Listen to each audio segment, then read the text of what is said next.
to you, Dr. Butler, is for 4 decades, essentially, from 20 years old to where we sit at now, were you able to find evidence of any of the normal milestones adults mark their lives with?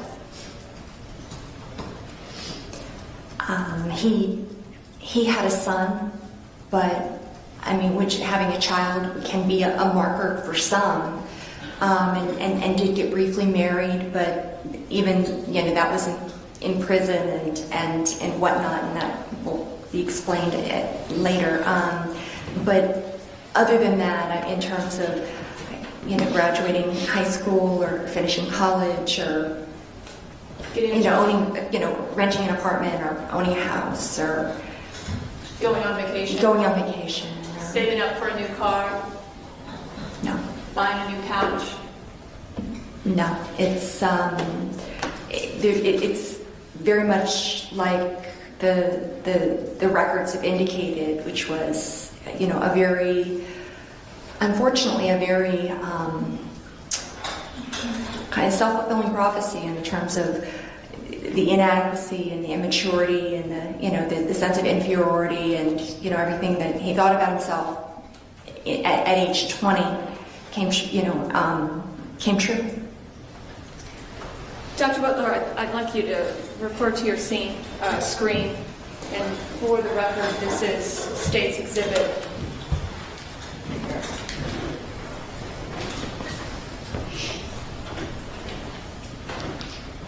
Oh, for identification, demonstrative exhibit only.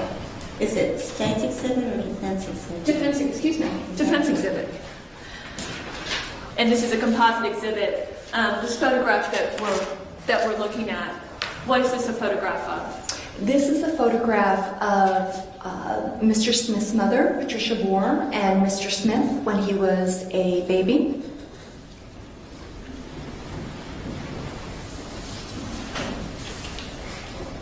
And who is this? This is a picture of Mr. Smith's biological father, Bobby James Gazaway. And this is the father that he never knew?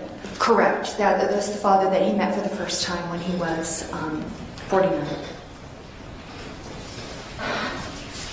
This is a picture of Mr. Smith when he was maybe about 3 or 4 years old. This is a picture in 1960, so he would have been about 6 years old, and this was that was taken with his maternal grandmother, Vader Crumley, and that was at the wedding to Clifford Smith, his mother's wedding. That's a picture of him and Mr. Smith and his grandfather, Donald Crumley.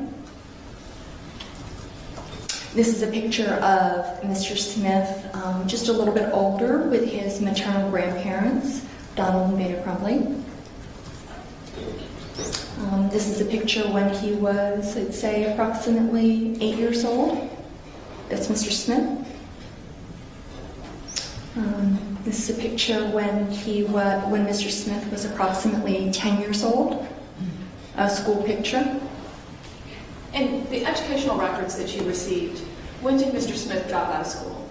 He dropped out of school in approximately the 10th grade and subsequently earned a GED and went to a technical or trade school and completed approximately a year and a half of that. This is a picture of Mr. Clifford Smith, his first stepfather. And this is a picture of Dr. Marlon Moore. Which would have been his second stepfather. This is a picture of Mr. Smith as a teenager with a rabbit, I believe. This is a picture shortly before he dropped out of school, in the 9th grade, and Mr. Smith is circled. This is a picture of Mr. Smith and his date at a high school dance. Okay.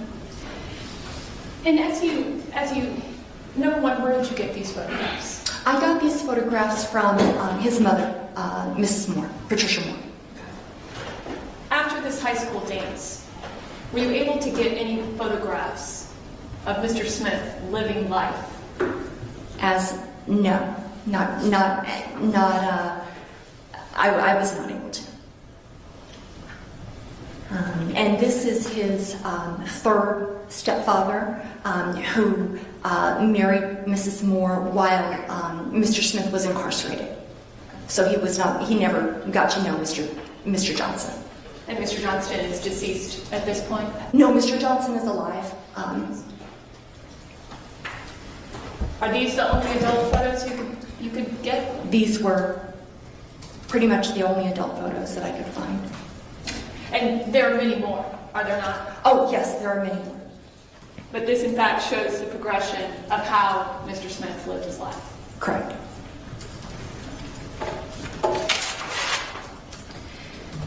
Does Mr. Smith's family have a history of mental illness? Yes, they do. And how about in terms of addiction? Yes, both sides do. Regarding his mother's side of the family, Mr. Smith's maternal aunt and maternal great aunt suffered from depression. Regarding Mr. Smith's father's side of the family, his biological father was emotionally unstable, reported to have dramatic mood swings. People in the family described him as quote-unquote crazy. Additionally, his paternal aunt is regarded as intellectually disabled. And then as far as addiction is present in Mr. Smith's mother's side of the family. Her maternal cousin and great uncle had the disease of alcoholism. Addiction is present on his father's side of the family, and that his paternal uncle also was an alcoholic. And does his family have a history of violence? Yes, they do. Specifically on the biological father's side of the family? Yes. His Mr. Smith's paternal uncle murdered his paternal grandfather. And that was corroborated by not only numerous family members, but there was actually a newspaper article that I was able to find that corroborated that incident. It was by shooting. And according to the newspaper article, as well as family members, they were able to discern that it was due to basically retaliation for abuse. That the son said that he couldn't take it anymore and he shot his biological father. What is the current status of Mr. Smith's family? Mr. Smith's grandparents on both sides have passed away. His biological father, Bobby Gazaway, is currently suffering from Alzheimer's disease. His biological mother, Patricia Moore, is suffering from breast cancer and undergoing treatments. He does speak with her regularly and does support her, and she supports him. He has a son. And has been the best parent that he could be, given his life experience and being incarcerated for as long as he has. He never met his half-brother, and his whereabouts are unknown. And he also never met his half-sister. So it's difficult to call them family when they've never met. What is the status of Mr. Smith's current physical health? At the time of the offenses, he was 56. He's now 61. His eyesight and hearing are experiencing some age-related changes. Medical records have indicated that he's been diagnosed with chronic obstructive pulmonary disease, or COPD, heart disease. He's been diagnosed with endocarditis, or an inflammation of the sacs surrounding the heart, as well as hepatitis B and C. He also has suffered several pulmonary embolisms due to his drug use. Due to his decades of crack use, his teeth were in great disrepair, and as a result, they have been removed. The jail prohibits him from wearing dentures. And then, as previously discussed by other experts, he is suffering from significant mental illness and brain damage. Through the course of your investigation, was it determined that he had literally been out of custody from the Duval County Jail less than 1 month before he killed Cherish Periwinkle? Yes. During that time period, did he seek any kind of help? Yes, he sought help originally from Shands Hospital, and they in turn put forth, I think it's called a medical certificate or a Baker Act, and he was transferred to a mental health center. In the records from Shands, he was open about the fact that he was a sex offender. In the records from Shands, he also said that he had an urge to, I believe it was quote unquote, intensely hurt someone. I believe it was on June 9th, if I'm not mistaken. He was taken to Shands on the June 8th, and then on June 9th is when he was transferred to the mental health center. And he was kept at the mental health center for not for very long, and I believe told to read a pamphlet, their new pamphlet. What has Mr. Smith's behavior been since he's been incarcerated? Since he's been incarcerated, or I should add that he spent over his life incarcerated. He has an excellent disciplinary record in terms of in the Duval County Jail as well as in the Department of Corrections. He's not been a physical threat to guards. He's not been a physical threat to other inmates. And that, in regarding the Department of Corrections, that was certainly when he was a younger man and much stronger. Now he's much older and much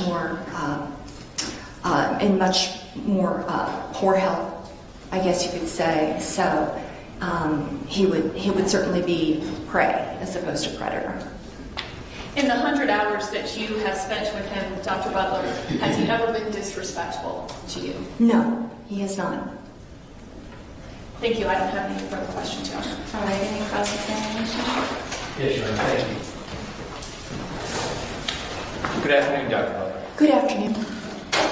Now, Doctor, your area of expertise is a mitigation specialist, correct? That's one of my areas, yes. And specifically in this case, a mitigation specialist is to compile information that can be presented to the jury to potentially mitigate or suggest a punishment other than death is appropriate, correct? Correct. And in addition to that, you have experience as a jury consultant, and you actually joined us during the course of the jury selection, correct? Correct. And you published of those articles, many of the articles that you published are in fact articles on how to death qualify a jury, correct? Correct, as well as mitigation. And to be frank, your role was to try to assist the defense and get a jury that would recommend a life sentence, not the death sentence, right? Right, that would be unethical on my part. What's that? What would be unethical? I'm sorry. To assist a defense team in trying to obtain a death sentence. No, my point would be that when you were sitting in jury selection, your whole role was to try to assist them in finding a jury that would be more inclined to recommend a life sentence. Right, I'm part of the defense team, correct. Okay. And now you're presenting information for them to consider in that vein. correct? Right, the information that I've gathered. You said specifically that when you spoke to Mr. Smith, the defendant, that you didn't speak to him about what happened on June 21st because guilt was never an issue and you left that up to other experts to explore. Correct. We did not speak about it in detail. That's correct. Okay. Well, you've seen the reports of all the other experts, and it's not surprising. None of the experts actually ever talked to him about what happened between when he walked out of the Walmart and when the body was found. Objection, Your Honor. It's beyond her personal knowledge. She's reviewed all the reports, Your Honor. I'll allow the question. None of the experts, including yourself, have ever asked him what happened from 10:41 when he walks out the door until when he's arrested by the police on I-10 and I-95. Nobody asked him that question. I can't tell you what other experts asked or didn't ask. Okay. But you've reviewed the reports and none of them have any of that information. Again, I mean, I can't tell you what they asked or didn't ask. But you didn't ask that question. I wouldn't. My focus was always on the penalty phase. Now, we're speaking in reference to some of the abuse issues, and particularly the abuse issues relayed about Clifton Smith. That was from Ms. Moore? From Mrs. Moore as well as from Mr. Smith. As a part of your review of all the documents in this case, you had an opportunity to review Ms. Moore's sworn statement 6 days after Mr. Smith was arrested, correct? Yes, I believe she had 3 sworn statements. She did. Yes. I'm referring specifically though to the sworn statement from June 28th of 2013. Do you remember reviewing that document? Yes, I remember reviewing all of the documents. Correct. And during the course of that document, or the questions that I asked of Ms. Moore immediately after this defendant was arrested but not charged, the question was asked, during the course of your marriage, were there any allegations or suspicions that Mr. Smith had ever been abusive towards Donna? And her answer, under oath, just like you're under oath here today, was no. Sure. Okay. And following through on that same sworn statement, when there was some discussion about treatment by Mr. Moore, Dr. Moore, that there was a denial that he was inappropriate with him at any point in time, correct? Inappropriate? Abusive. If my memory serves me correctly, and I do have notes on all of them, she said that Mr. Moore, Dr. Moore, quote unquote, did not like children. Correct. And that was her statement, which one could infer a wide variety of things, and that's the way she described it to me. And then, of course, throughout the years of my relationship with her, certainly did elaborate on that. And then regarding Mr. Smith, she told me that he would discipline him, quote unquote, behind closed doors. I also recall in one of her statements that she said that she admitted, I remember, I think it was in her final statement at the very end, that she admitted that she probably overlooked a lot as a parent, and possibly that could that could possibly be used to explain some of those things. Well, and to be clear, and again, you reviewed her sworn testimony. Yes. It was, were there any allegations or suspicions that Mr. Smith had ever been abusive towards Donna? And her answer under oath was no. Because, Your Honor, I'm not objecting to, I think it's fine, Mr. Cole's doing, but if we can just articulate the date of the sworn statement.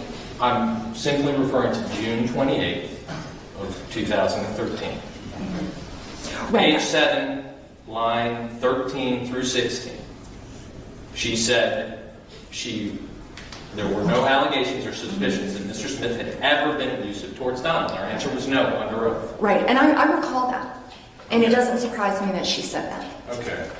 And then going on in that same sworn statement, during the course, the question was posed to Ms. Moore, and I'm referring counsel to page 9, line 19 through 23. During the course of your marriage with Mr. Moore, and this would be Dr. Moore, Were you ever aware of any allegations or suspicions that Donald was being either physically, sexually, or emotionally abused by the doctor? And her answer was no. Correct. And I never suggested that Dr. Moore was sexually abusing Mr. Smith or physically abusing. He was simply aloof, couldn't be bothered, didn't have time for children, and that was what Mrs. Moore said. Okay, so it wasn't Mrs. Moore's characterization that he was abusive, it was your characterization that he was abusive. That he was neglectful, and I said that Mr. Smith was verbally, emotionally, and sexually, in my opinion, abusive. Mr. Moore was very aloof, very neglectful, very dismissive, very condescending toward Mr. Smith. But Ms. Moore, under oath, denied both of those things. No, she said that he didn't know how to handle children or didn't have time for children, which to me suggests someone who's not very interactive with her child. And again, it's what you believe or what you suggest. When she was questioned, was he physically, sexually, or emotionally abusive? She said no. Let me rule on the objection. When you ask the question, just answer the question yes or no. Right. Your attorney will have an opportunity to follow up if there's something that she feels needs to be expanded on.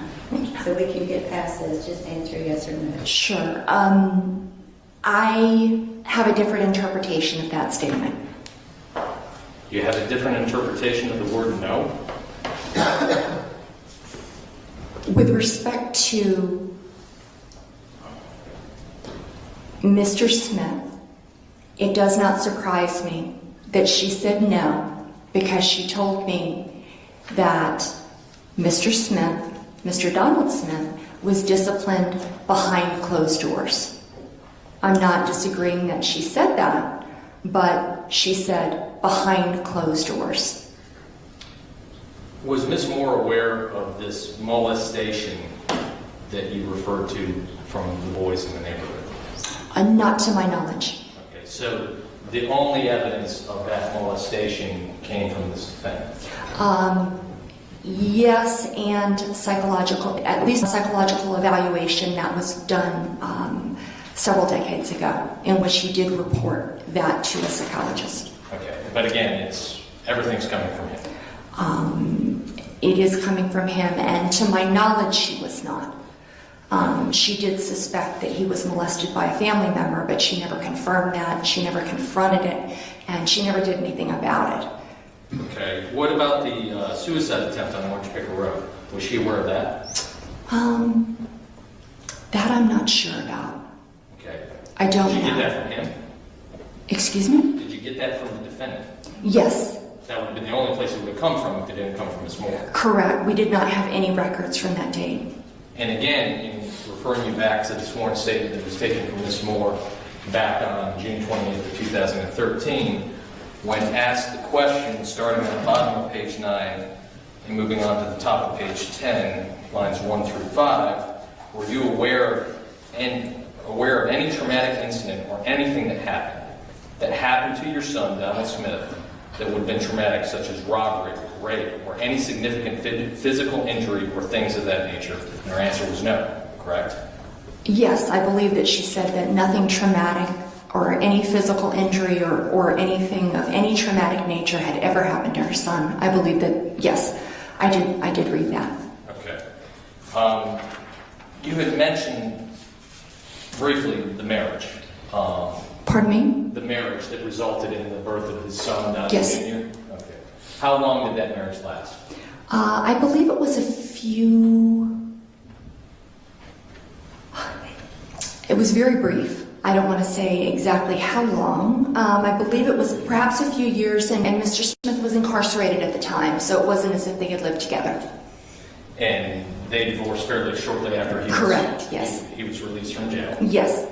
And more specifically, in June of 2013, his wife ex-wife at this point in time was living nowhere in the state of Florida. No, I don't believe she was, no. Okay, so any statements by this defendant that his wife was coming with a gift card would have been a deception and a lie. Correct.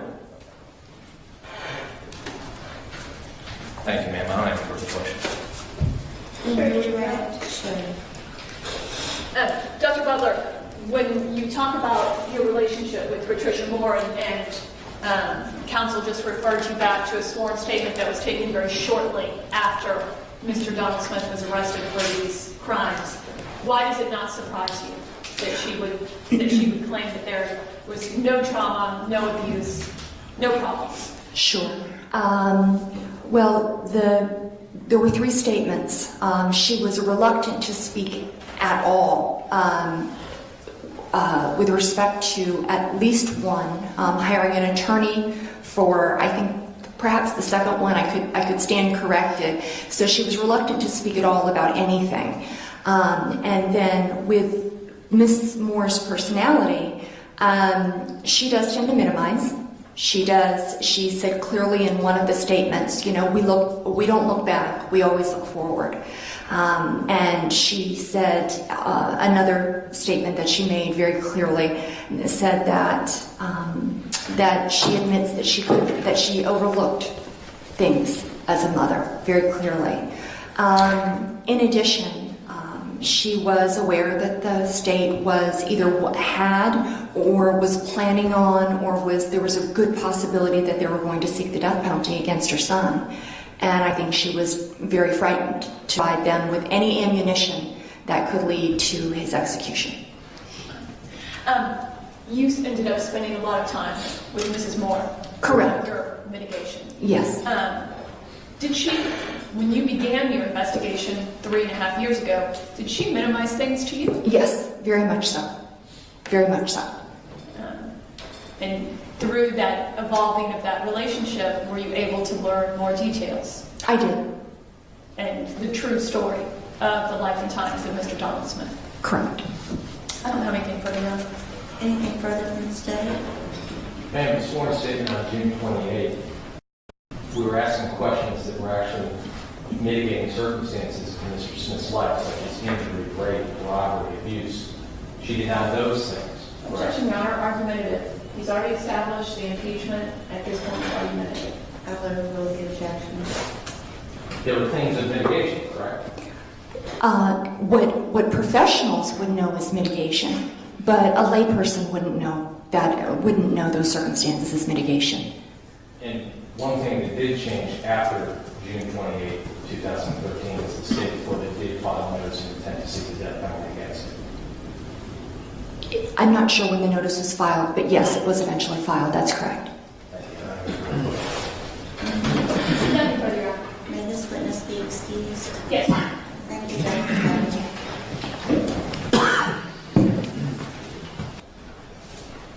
Ladies and gentlemen of the jury, the next witness is going to appear remotely, and it will take us and it's the last witness of the day. It will take us a couple of minutes to get that set up, so if you'd retire to the jury room for a few minutes.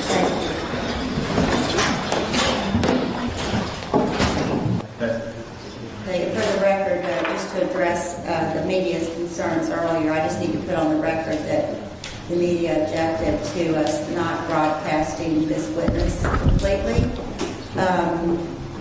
And we were able to figure out a way to cut out all the identifying information off the account so that it was not being broadcast. And so we're able to broadcast it, and that alleviated, I believe, the media's concerns. Is that correct, Ms. Shinter? That's correct. We've alleviated your concerns because we're now able to broadcast. Yes, that's correct. Okay, thank you. Appreciate it. All right, is everyone ready for the jury to come in? Yes, sir. We're ready.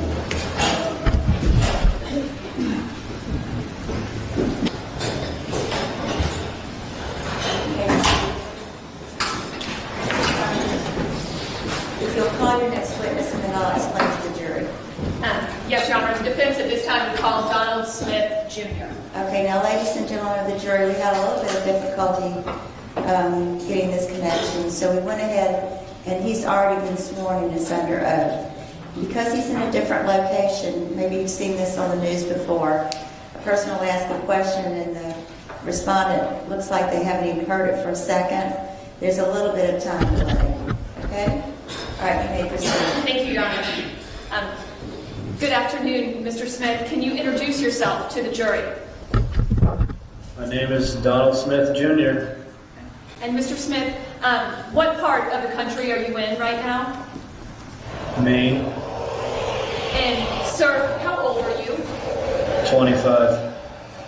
Where were you born? Jacksonville, Florida. And Mr. Smith, obviously you know that my name is Julie Schlacks, and I'm Yes. the attorney representing your biological father, Donald Smith. Yes. Can you explain to the jury what memories you have of your father as you grew up? All right. I knew he was around when I was a baby, which I don't remember, but then I remember when I was around 3 or 4 or 5, I had a toy gun and I was pointing it at him and he broke it over his knee, threw it up on the roof, and then I had some fake plastic handcuffs and he broke those. Then when I was 9, he had just got done with a 10-year prison sentence. And so I was really looking forward to seeing him, and me and his mom picked him up from a rehab, and he wasn't really interested in me at all, and that, really hurt. Yeah. Mr. Smith, did the absence of your father, Donald Smith, the defendant in this case, help lure you into substance abuse? It probably had something to do with it. I've had a really crazy life. It wasn't all his fault, but I didn't have that father figure around to lead me in the right ways. And definitely there was a pain there. There was definitely some abandonment issues. And when I found drugs, I wasn't seeking them to ease pain, but I found out that it did ease pain and helped me to forget. And so I just made it a habit that lasted probably 10 years. Are you sober now? Yes. How long have you been sober? About 4 or 5 years.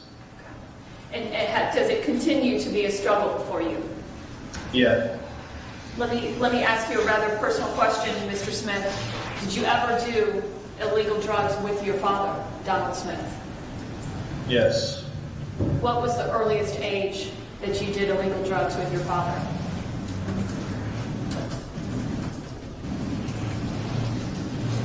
Um, 16.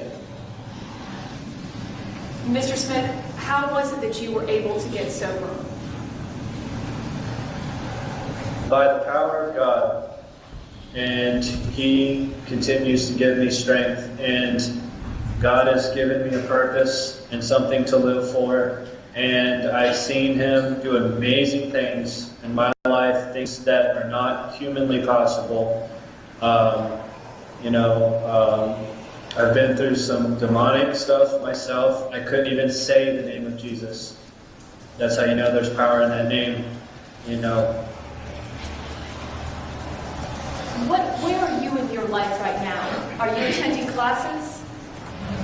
Yeah, I'm in Bible college, and I'm just pursuing the plan that God has for me, one day at a time. I'm not quitting, which is something I've done my whole life. It gets hard sometimes, but I just don't quit. I just keep fighting the good fight of faith, and God takes care of me. Mr. Smith, since your father has been institutionalized in the Duval County Jail, have you developed a relationship with him? Yes. No one can take the place of my dad because he is my blood and he is my real dad. And I definitely benefit from him. I talk to him at least once a week, most of the time twice a week, and he gives me really good advice. Just with everyday situations or problems that I may be going through. And we don't really talk about the past or anything. We just talk about me and my life right now. And this is something that he wasn't able to do before when he was out on the streets because he was chasing the drug, which I know exactly what that's like. It changes who you are and it changes what your priorities are, and it comes first. And he wasn't able to have this kind of relationship with me while he was doing that.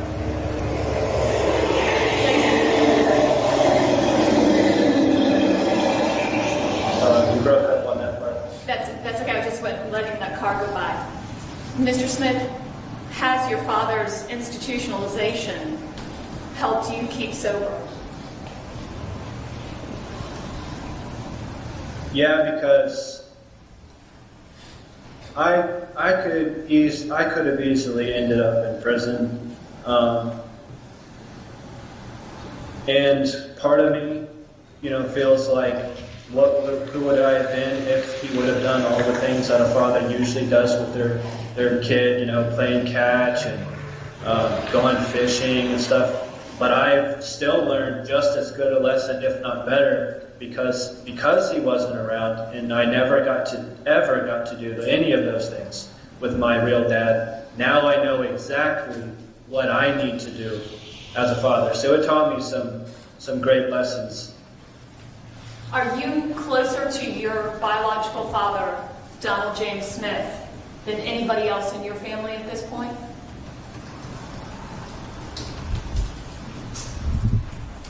Him and my grandma, which is his mom, those are the two people I'm closest with.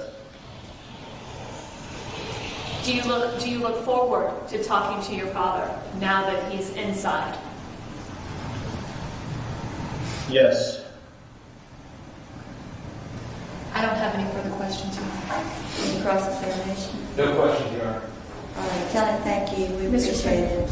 Thank you very much.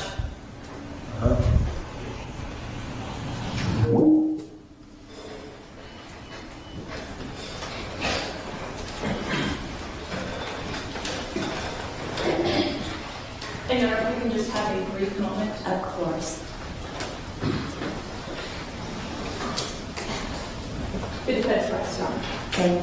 Ladies and gentlemen, I need to ask you to step into the jury room for just a couple of minutes. Thank you.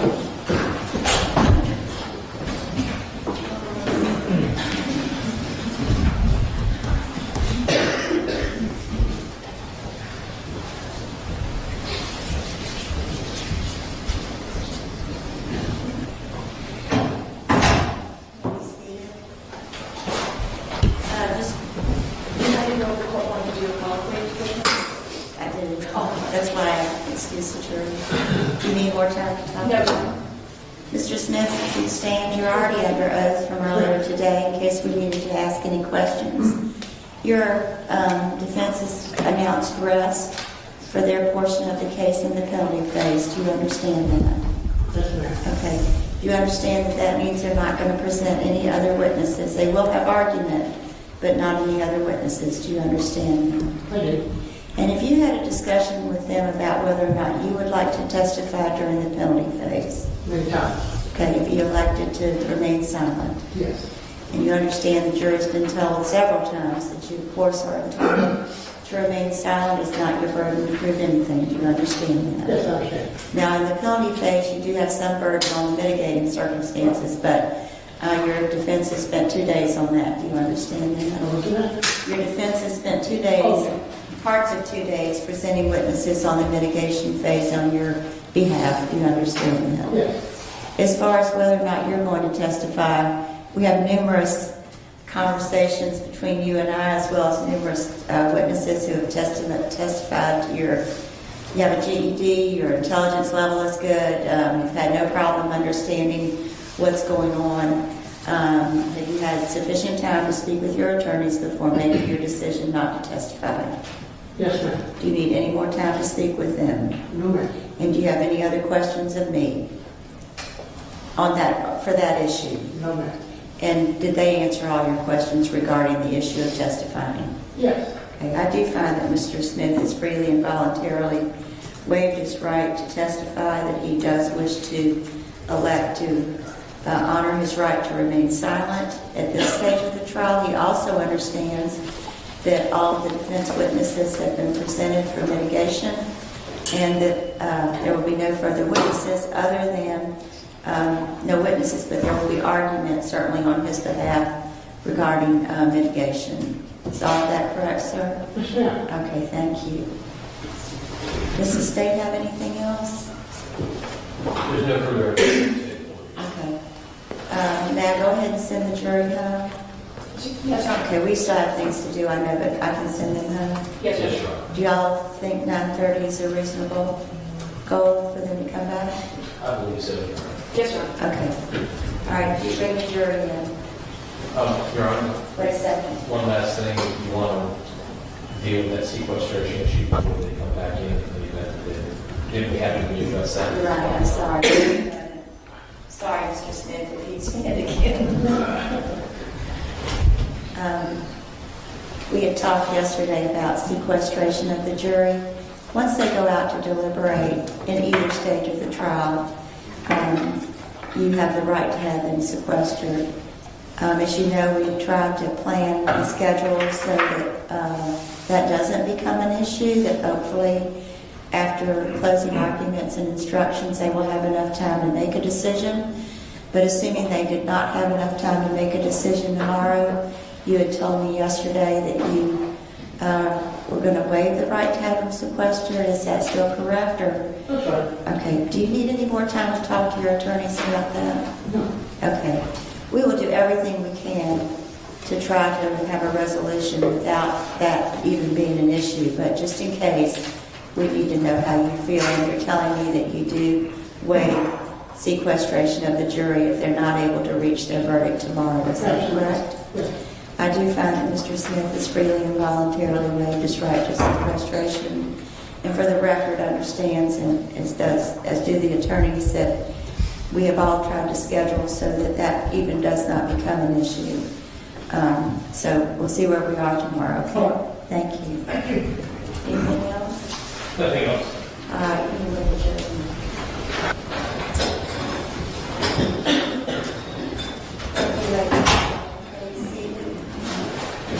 Ladies and gentlemen, after discussions with the attorneys, there's no other witnesses that will be presented, and I'm going to release you to go home, to come back tomorrow morning at 9:30. We need to remain to prepare for you in the morning. Tomorrow will be closing arguments and instructions, and we need to be ready to present that all to you at 9:30. So we will remain on our time now and get all of that finalized, but you are free to go. And remember the instruction, I know you know it well, do not try to get any information in any way from anybody about this case outside of the courtroom, and be careful going home, and we'll see you tomorrow at 9:30. Okay.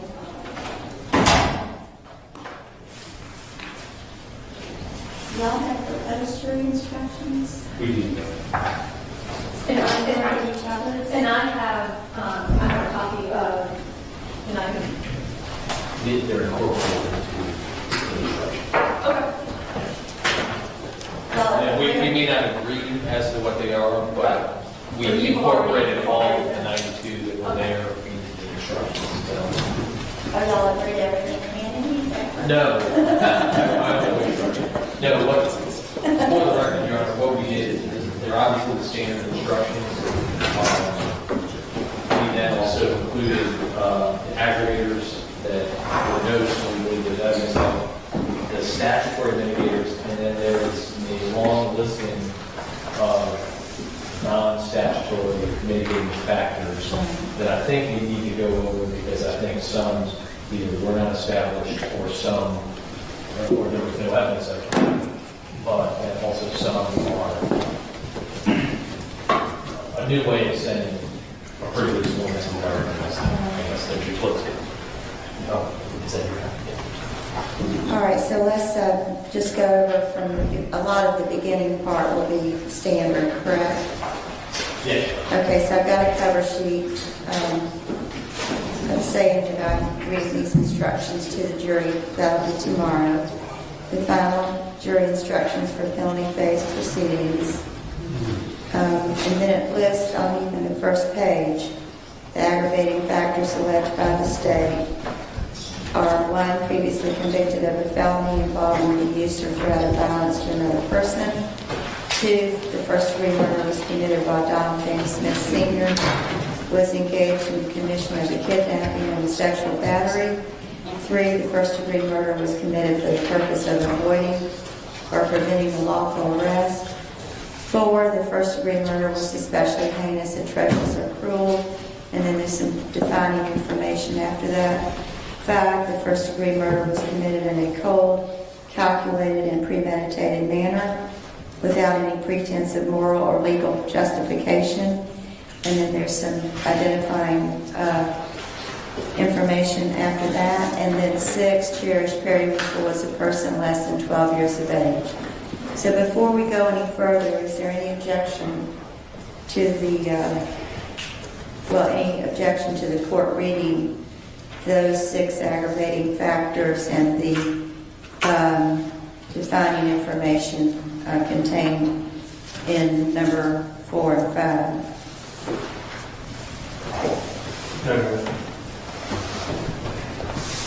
No, Your Honor, I was double checking. No, they are the same. Okay. Then we get back to standard instructions. This is on the 3rd page of the actual instructions. And then on the 4th page of the actual instructions, after the standard instruction paragraph about aggravating factors, in the middle of the page, or top middle of the page, we then have among the mitigating circumstances you may consider are, and we have 1, the first-degree murder was committed while Donald James Smith was under the influence of extreme mental or emotional disturbance. 2, the capacity of Donald James Smith to appreciate the criminality of his, it says his, her, we have to take out the her, correct? Yes. His conduct, or to conform his conduct to the requirements of law, was substantially impaired. 3, Donald James Smith's age at the time of the crime. And 4, the existence of any other factors in Donald James Smith's character, background, or life, or the circumstances of the offense that would mitigate against the imposition of the death penalty. And before we get into those, let's make a decision as to 1 through 3. Your Honor, excuse me, we're requesting 1 through 3. I'm confused, Judge. What's the inquiry? The statutory mitigator is 1, that it was committed while he was under the influence of extreme mental or emotional disturbance. 2, capacity to appreciate the criminality. 3, his age at the time of the crime. We're just seeing if there's an agreement on those 3 before we get into the... The state agrees that there is evidence of all 3 of those if we are in Okay. Then we get into number 4, which leads us, I guess, into the non-statutory mitigators, Yes, which is the existence of any other factors in his character, background, or life, or the circumstances of the offense that would mitigate against the imposition of the death penalty. And these are lettered rather than numbered. Is that correct? Yeah. And we have A through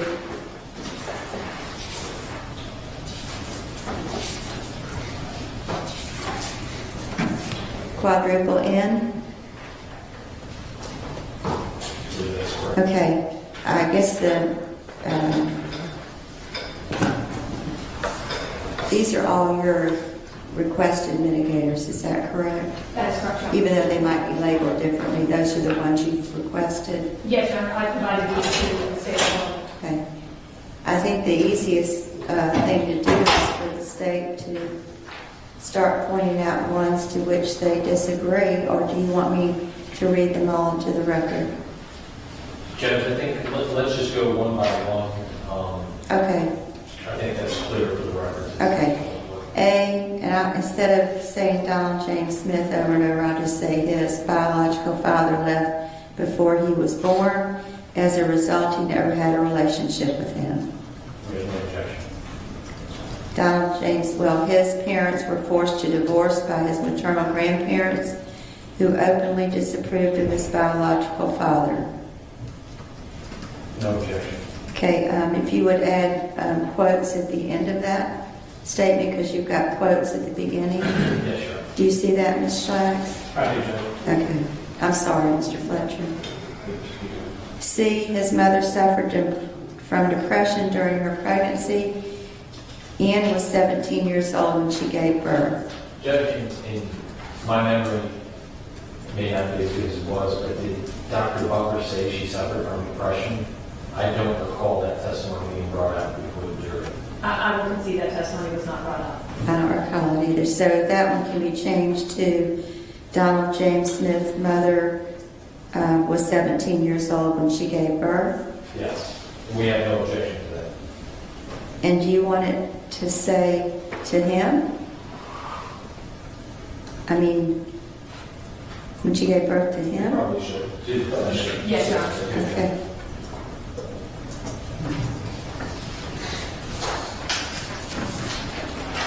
D, his mother had an extremely rapid labor and delivery, and he was born premature with a low birth weight.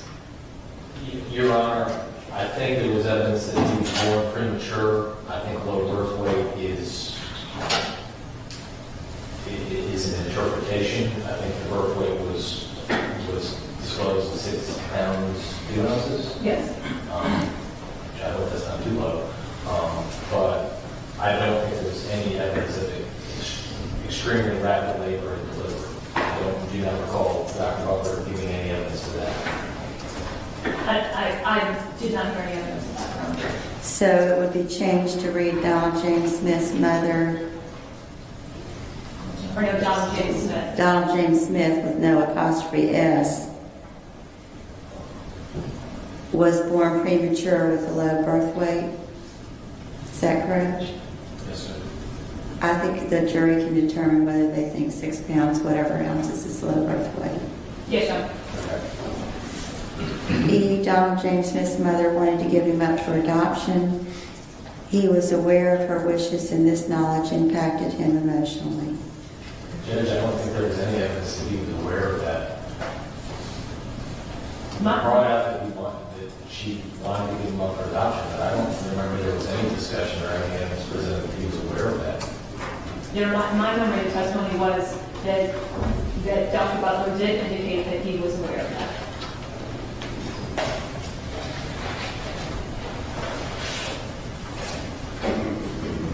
Well, I don't recall that, but let's talk about it.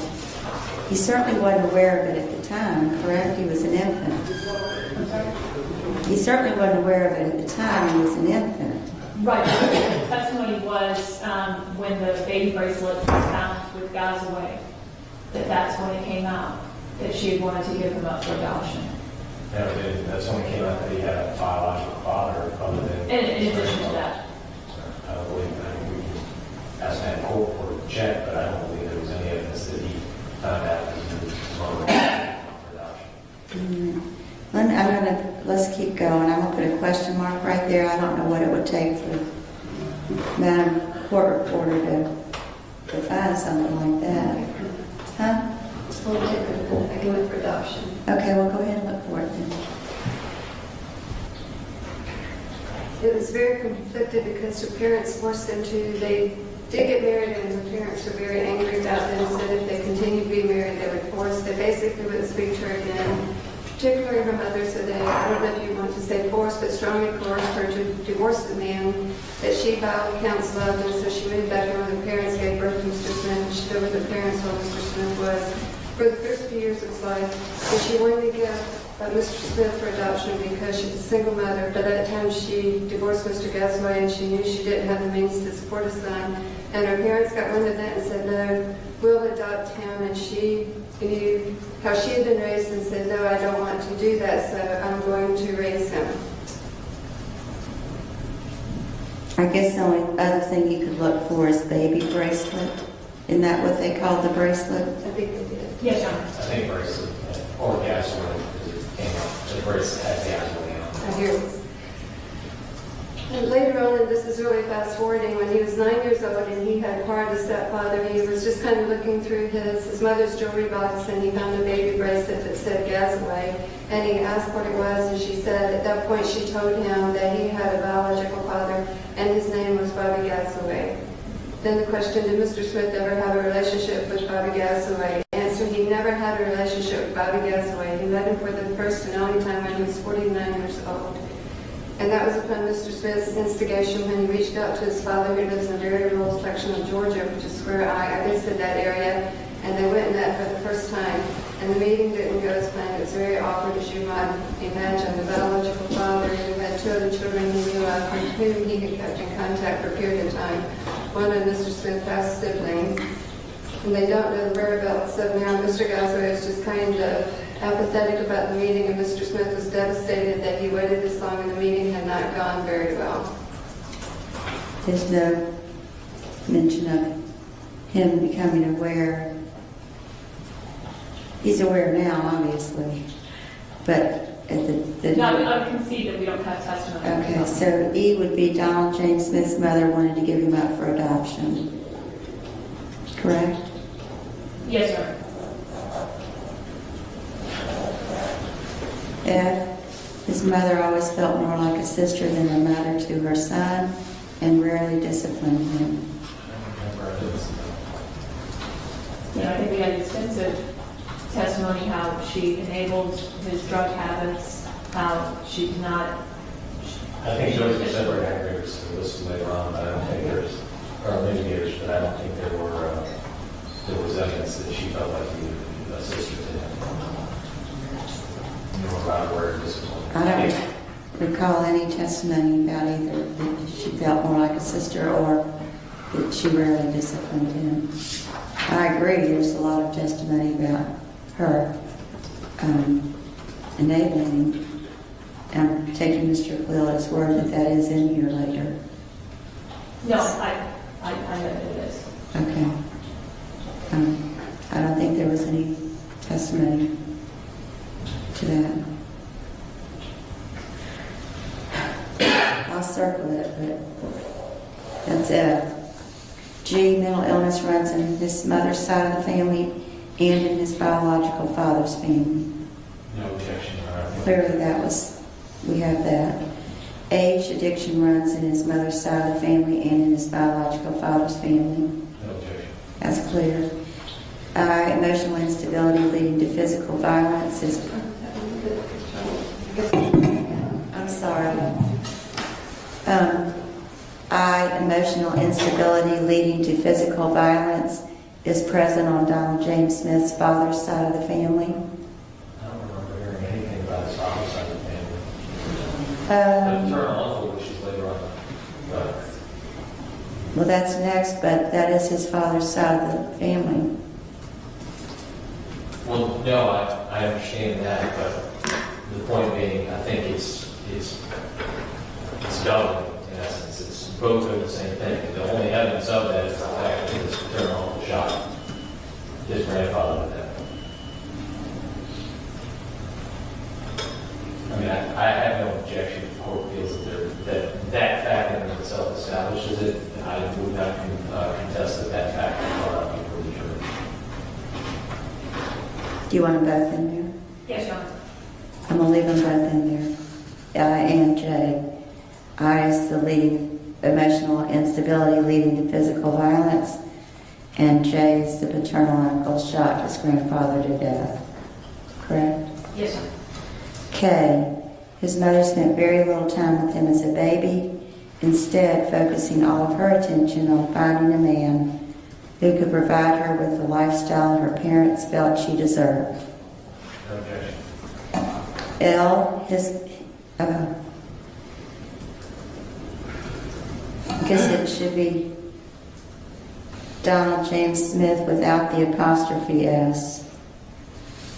Moved out of his grandparents' home when his mother married Clifton Cliff Smith, the man who formerly adopted him, which was extremely traumatic.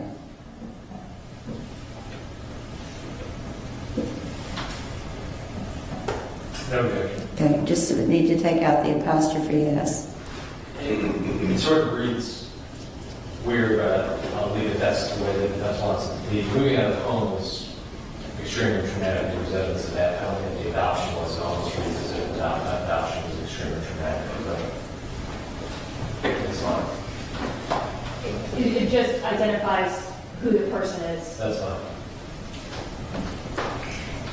And Cliff was verbally and emotionally abusive to Donald James Smith. There's an extra period in there after 2. Cliff screamed at his stepson over minor things. He also locked Donald James Smith outside as punishment. While walking, Cliff made sure that he was at least 1 block ahead of Donald James Smith and Patricia. Judge, I don't believe there was evidence that Cliff screamed at his stepson over minor things or the last sentence while walking. I think the rest of it was evidence too. I would concede the while walking. I do think Dr. Butler indicated that the emotional abuse, the emotional and verbal abuse was screaming at him.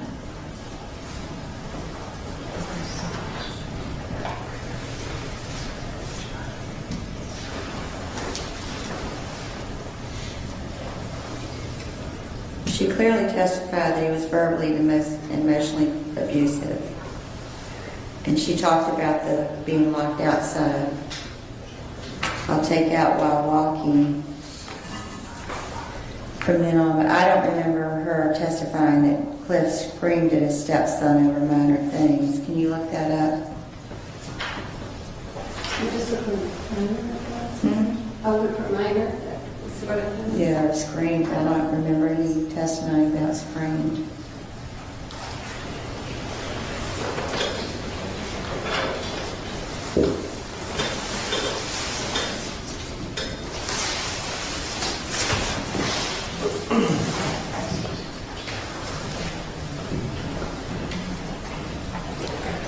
The only time the screen came up is when we were just discussing screen.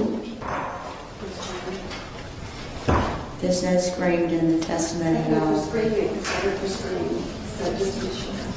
You look for both? I did look for screaming, so. Okay, we'll look for screaming too. Yeah, I'm fine with. Cliff was verbally and well, she can't. I'm sorry, we need to wait. She can't type while I'm talking.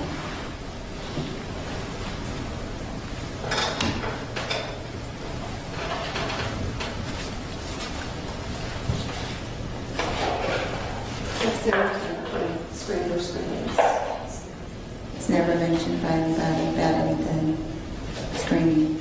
I accept that as well. So it would read, Cliff was verbally and emotionally abusive to Donald James Smith. He also locked Donald James Smith outside as punishment. Correct? Correct. Okay.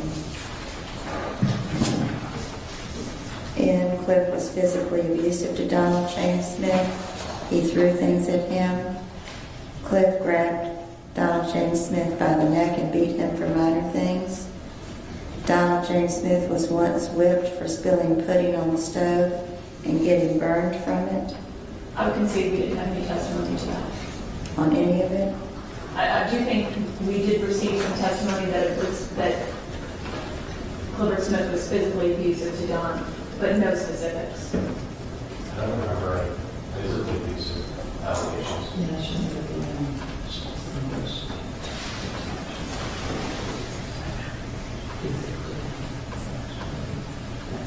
There was testimony, so just Cliff was physically abusive to Donald James, so I think I'll leave it at that.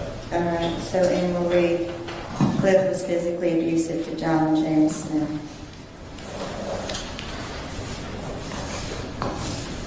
Donald James Smith was traumatized by his stepfather's treatment. He became clingy, stopped eating, and went to bed long past the age of typical potty training.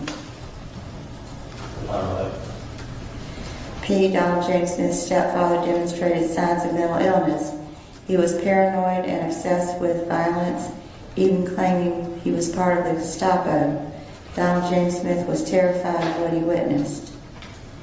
Judge, I don't believe there was testimony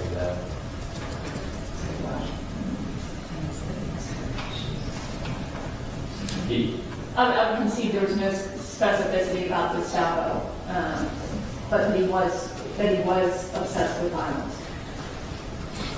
Said he watched war movies.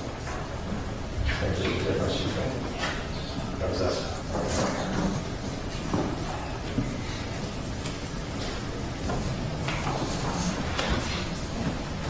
I don't remember the science of mental illness. If they wanted that he was paranoid, James Smith's stepfather was paranoid and obsessed with violence, even to the point that he walked around like a soldier and saluted himself in the mirror, is what the testimony was.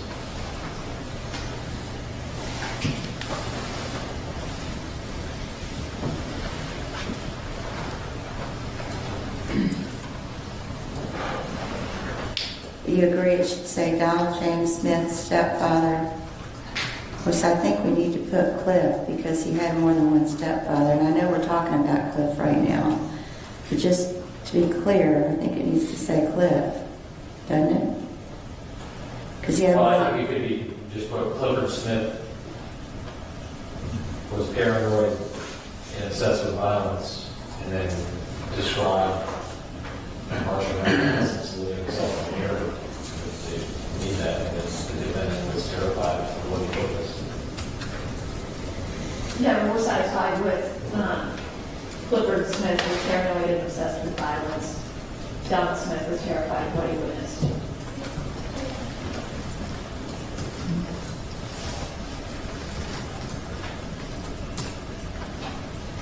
Clifford Smith was paranoid and obsessed with violence, period.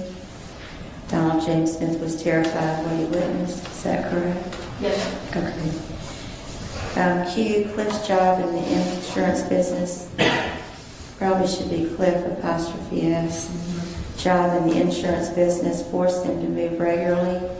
As a result, Donald James Smith was repeatedly uprooted from his home, adding to the instability of his living environment. Okay. R, because of the frequent moves, Donald James Smith was frequently bullied. This caused him to feel alienated, detached, despondent, and angry. Donald James Smith resorted to paying other kids to play with their toys. Okay. Donald James Smith, this is S. Donald James Smith was sexually molested at the age of 8 by 2 neighborhood teenagers. They forced him to masturbate and perform oral sex on them. There was no evidence of the last sentence. I can see there was no specific evidence. So it'll just simply say, S will say he was sexually molested at the age of 8 by 2 neighborhood teenagers. Yes, John. T, the teenagers coerced Donald James Smith into watching them violently sexually molest several girls. He found the experience confusing and frightening. Okay. U, Donald James Smith did not tell anyone about the molestation or what he was forced to witness. The secret weighed heavily on him, and he was unsure of how to handle his feelings. There's no evidence about how the secret weighed upon him. There's no evidence that he didn't tell anybody about it. Only evidence that came out was he didn't tell his mom about it. She was specifically questioned about that.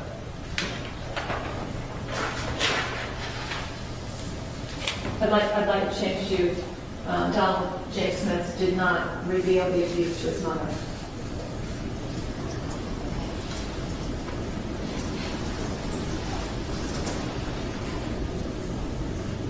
So Donald James Smith did not tell his mother about the molestation or what he was forced to witness. Did not reveal the sexual abuse to his mother.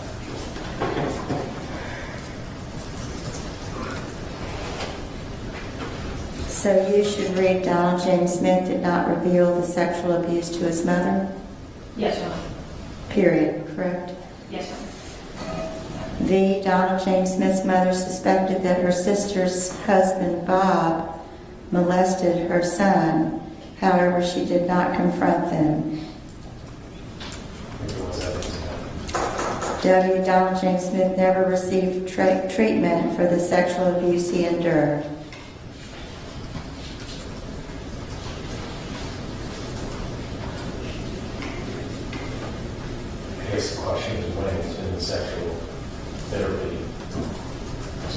1977. I think, Your Honor, it's well within the knowledge of this court, as well as Mr. Fleal, that sex offender therapy versus sex perpetrator, sex offender, sex perpetrator therapy versus victimized therapy is two completely different things. And the testimony was that he had never received treatment for any of the sexual abuse he endured. State your term. X, Cliff was sexually inappropriate with Donald James Smith. He touched Donald James Smith on his buttocks. He called Donald James Smith sexually explicit names. Cliff also talked graphically about sexual acts in front of his 8-year-old stepson. I don't receive. I agree. What? I agree with Cliff. The last sentence is more of this, I think, through the sexually explicit name. So to read X, Cliff was sexually inappropriate with Donald James Smith. He touched Donald James Smith on his buttocks. He called Donald James Smith sexually explicit names. Is that correct? Yes, sir. Why Donald James Smith began to get into trouble at school for minor offenses. I can see that from remembering everything. He's going to remember everything. So I'll take it out. Z, Donald James Smith did not receive discipline at home or any kind of counseling after his parents were notified of the difficulties he was having at school. I can see, Your Honor, that there was no testimony about it. All right. I'm taking out Y, it's correct. Yes, Your Honor. AA, when his mother divorced Cliff after 7 years of marriage, this was yet another change that brought instability into Donald James Smith's life.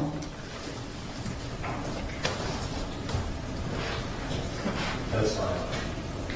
BB, Donald James Smith's second stepfather, Dr. Marlon Moore, was a cold, self-centered, and aloof man who insisted that his wife and stepson call him Dr. Moore. No objection. Double C, after his mother married Dr. Moore, Donald James Smith felt helpless and angry. He missed Cliff, the man he considered his real father. I don't remember doing any of this. And I do think Dr. Butler touched upon this.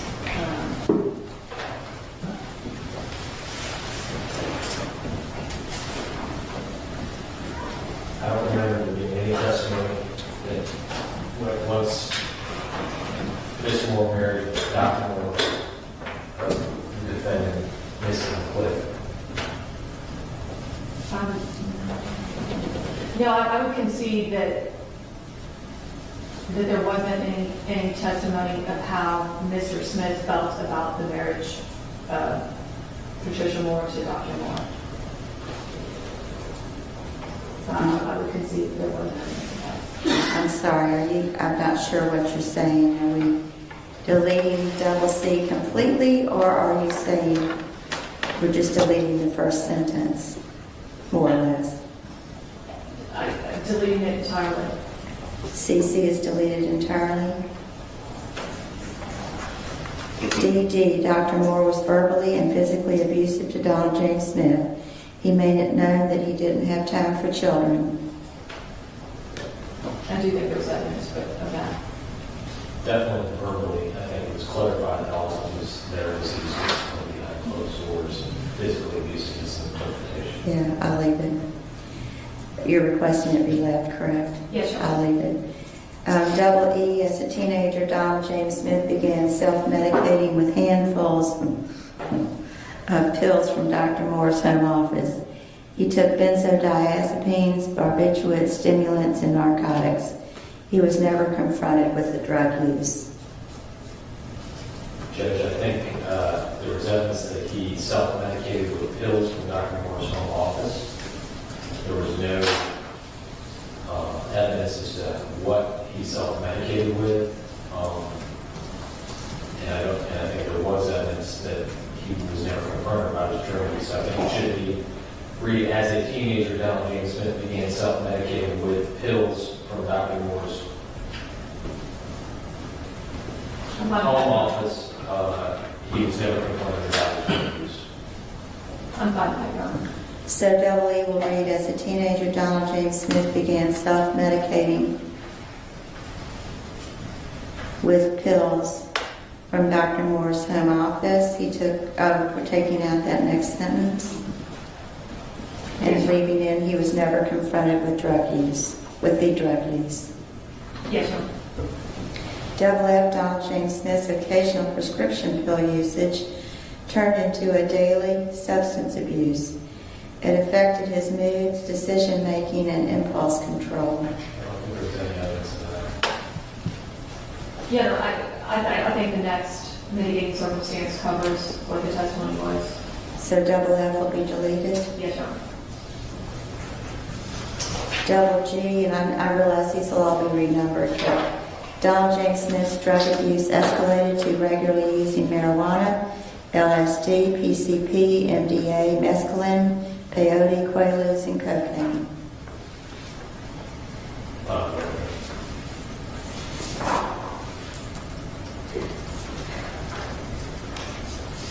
Double H, Donald James Smith dropped out of school in 10th grade. Although Donald James Smith was intelligent, he had lost all motivation based on drug use, depression, and anger. No objection.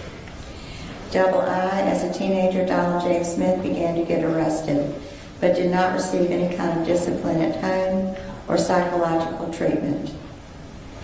I don't believe there was any discussion of that.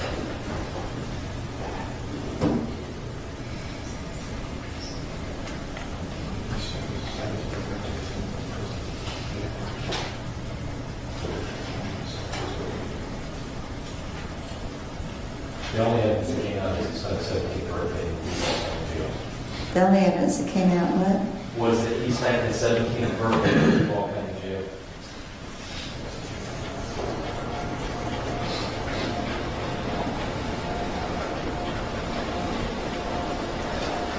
Yeah, based on how the testimony came out, we would request, as a teenager, Donald James Smith began getting arrested. We're fine with that, Judge, if we just delete period after arrested and delete the rest of the sentence. So to read double I, as a teenager, Donald James Smith began to get arrested. Correct? Yes. Double J, at the age of 15, Donald James Smith began engaging in voyeurism. Although his late-night walks and neighborhood complaints should have given his mother cause for suspicion, she was too busy focusing on Dr. Moore's needs to worry about her son. None of that evidence came out tonight. Yeah, the first sentence did through, and I apologize, I can't think of which expert. Dr. No, it was Dr. Sesson. I would read the first sentence, nothing else. JJ will read, at the age of 15, Donald James Smith began engaging in voyeurism. Is that Yes. correct? Yes, ma'am. And the rest will be deleted. Double K, Donald James Smith spent his 18th birthday in the Gwinnett County Jail. His grandfather brought him a flour cake to celebrate. Donald James Smith's grandmother never spoke to him again. I can see there was no evidence of that. So delete double K completely. Yes, ma'am. Double L, Donald James Smith was raped 3 separate times while incarcerated. He did not report the attack to correctional officers. Judge, I don't believe that there was any evidence of how many times he was raped. There was evidence that he was raped while incarcerated. And I don't think there was any evidence that he didn't report it to corrections officers. I think actually it was brought out on cross. Which, there's 2 different issues. I can see that there's only testimony in regards to him being raped. Okay, so read number 1, or to begin with, it'll read double L, Donald James Smith was raped while incarcerated, correct? Correct. All right, and then the second sentence, which the state also objects to, is he did not report the attack to correctional officers. I think it was established during cross-examination that she was not unable to corroborate that the only way she got that information was in fact Donald James Smith. I'm sorry, are you saying, are you saying that had he reported it, she would have been able to corroborate it because there would have been a report about it? Yes, Your Honor. Is that what you're saying? She said that she had gathered all the incarceration records. I think that's just taking inference, Your Honor. The question across was the only evidence of that was the word Dobson. I think saying, then taking the leap that he never reported the attack to any corrections officers, there was no evidence of that. I think there's probably a way to word that. I just can't think of it right now. I'll let you guys work on that. There's probably a way to word that second sentence that, I think the way he put it is he stated he did not report the attack, period. is that good enough? It's the same thing. Well, I mean, actually, there was no testimony of that. Quite frankly, Your Honor, I'm satisfied with Donald James Smith was raped while incarcerated. And just take out the second sentence. Yes, Your Honor. So double L will read Donald James Smith was raped while incarcerated. Double M, when Donald James Smith was released from jail, his drug abuse spiraled into full-blown crack addiction. No objection.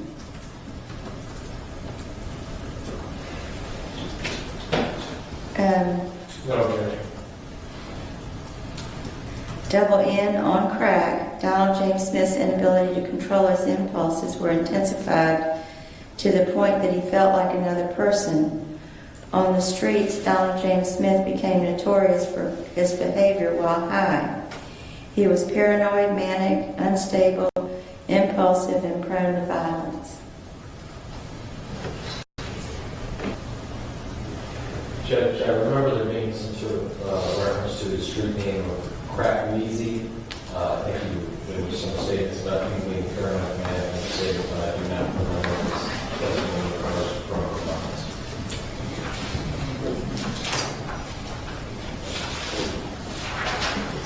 I'm fine with moving the sentence, Your Honor.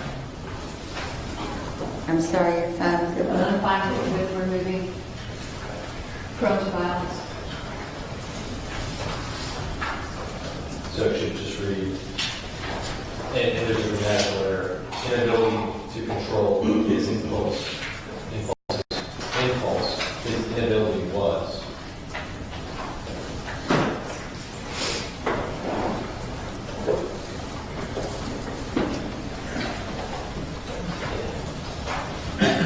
So it's Well, going that came out through the exercise. So double N is going to read on crack. Donald James Smith's inability to control his impulses was intensified to the point where he felt like another person. Then is there anything after that? On the streets, Don became notorious for his behavior while high. Yeah, we'll find that. And then take out the last sentence? Just take out prone to violence. There was testimony that he was paranoid, manic, unstable, and impulsive. And impulsive. Period. So in double N will read on crack. Donald James Smith's inability to control his impulses was intensified to the point that he felt like another person on the streets. Donald James Smith became notorious for his behavior while high. He was paranoid, manic, unstable, and impulsive. Is that correct? Yes, Your Honor. Correct. Double O, Donald James Smith's mother enabled his drug addiction. She drove him to pay off his drug debts, and if he was unable to make the trip, paid them off herself. She continued this for decades. I agree with everything except continue this for decades. I don't think there was any reference to the duration there. I thought there was. That she was aware of the drug problem his entire life and would routinely did. I'm fine with the judge. Leave it as it is. That's fine. Double P, at the age of 20, Donald James Smith attempted suicide for the first time by driving into an oak tree on Orange Picker Road. He flipped his car but survived the accident. Donald James Smith did not receive treatment for his injuries. No objection. Double Q, Donald James Smith disassociated for the first time while using PCP in 1977. This began a lifelong pattern of splitting from himself and losing periods of time. Your Honor, we can see, we didn't bring on any evidence of that.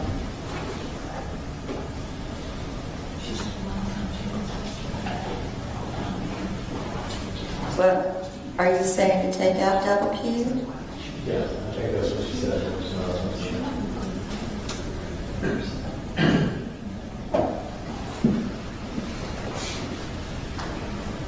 Ms. Schleifer, are you saying just to take out double Q?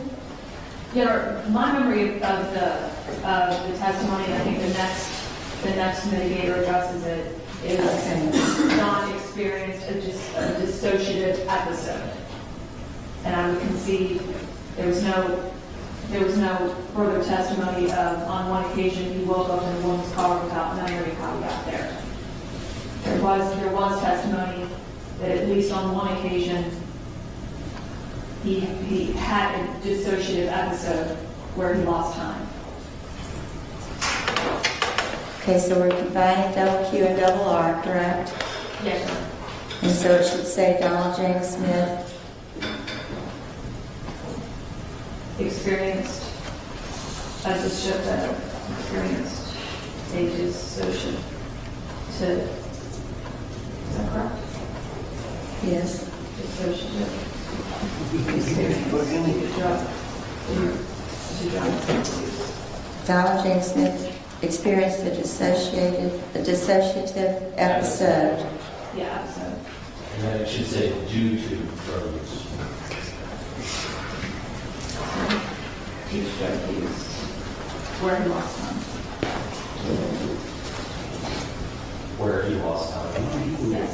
And I do think she said that occurred more than once. And then the last sentence. So QQ becomes, we're limiting QQ, we're going to have to relabel all these to the ones we've already eliminated. But QQ's been removed. The next mitigator would be Donald James Smith. Experienced dissociative episodes due to drug use where he lost time. I agree with that. Okay. As says, Donald James Smith made a second suicide attempt in the Duval County Jail. No objection. TT, at age 21, Donald James Smith was diagnosed as passive-aggressive, mildly depressed, sociopathic, impulsive, having hysterical and schizoid features, feeling alienated from others, and having the sexual deviation of voyeurism. He was designated as a mentally disordered sex offender and committed to the North Florida Evaluation and Treatment Center. No objection. UU. Throughout his adult life, Donald James Smith spent hundreds of dollars per day on crack. During the year of 2002, he spent more than $90,000 in a 4-month period. He went on binges that lasted for weeks. During these episodes, Donald James Smith did not eat or sleep. He also had to do everything in his power to keep himself from acting on his homicidal or suicidal urges. Judge, there was no evidence as to the last sentence, but we can see there's evidence to the previous portion of the paragraph. Ms. Schleifer? I would concede that there wasn't any specific testimony as to him specifically having to do everything in his power. All right, so we're taking out only the last sentence, correct? No objection, Your Honor. Double V, Donald James Smith fathered a son, Donald James Smith Jr., born June 2nd, 1992. He married his son's mother, Francine Brown, but the relationship was short-lived. No objection. Double W, Donald James Smith was far from a perfect father. However, he has tried to parent his son to the best of his ability. There was testimony. XX, Donnie Jr., also cared for his father and is protective of him even to this day. I don't believe there was any testimony of that. Your Honor, I think the last witness Donald Smith Jr. cares for his father. And That part I think you did, yeah, but I don't know about protective. Well, I don't know about protective in the way it reads. The fact that it should read Downey Jr. cares for his father. I think that is incorrect. The way this reads is also cared for his father, as if he provided care for his father, which he did not. It's protected and needed to this day. I think it should read Donald Smith Jr. Downey Jr. cares for his father even to this day. And based on the testimony, Your Honor, we request Donald J. Smith Jr. has developed a close relationship with his father since he's been incarcerated. So XX would be Donald James Smith Jr. Yes. has developed a close relationship. Is that right? Yes, Your Honor. With his father since his incarceration. Correct? Yes, Your Honor. That's what we would request. Any objection? No objection. YY, when Donald James Smith was 42 years old, he was diagnosed as having antisocial personality disorder, polysubstance dependence, sexual disorder not otherwise specified, and cocaine dependence. I can see there's just no testimony that this occurred specifically at 42 years old. I think there was general testimony by Dr. Holmes of what she currently has diagnosed him with, and that he had been diagnosed with that previously.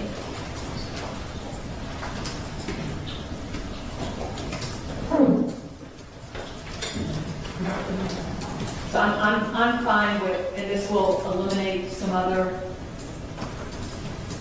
mitigators. Donald James Smith has been repeatedly diagnosed with, because that's what the testimony was.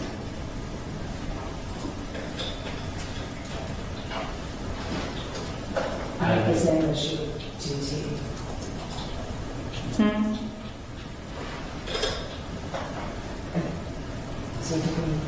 I think we need to revisit TT, Your Honor, because I don't think there was a specific, there was general testimony about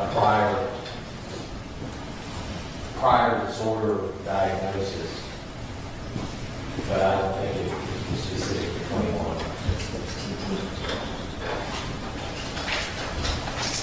I think probably what it should read, because there was, what we kept referencing was not even his specific age, it was the year. And it was 1978. For TT?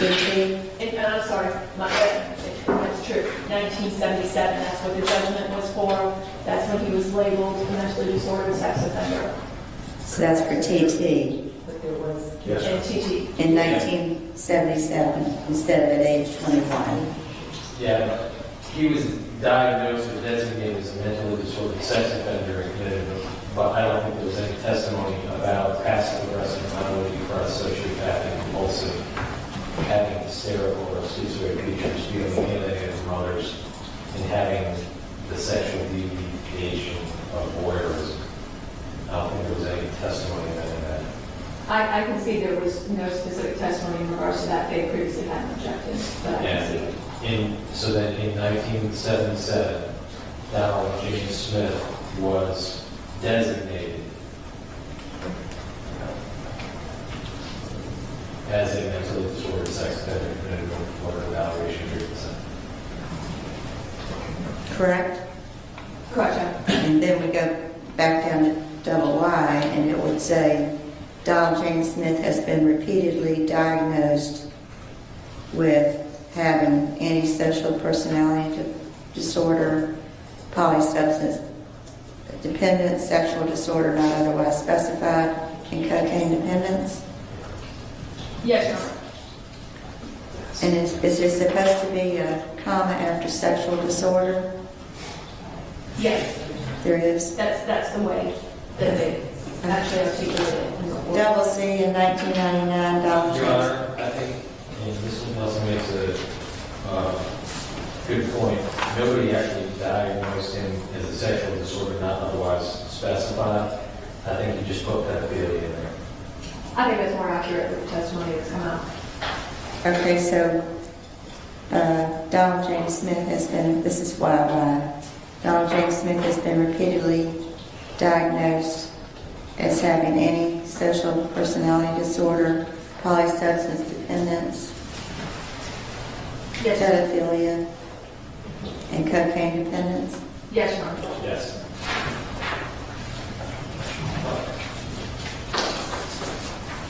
Double C. In 1999, Donald James Smith was designated as a sexually violent predator and subsequently committed to the Martin Treatment Center through the Jimmy Rice Civil Commitment Act.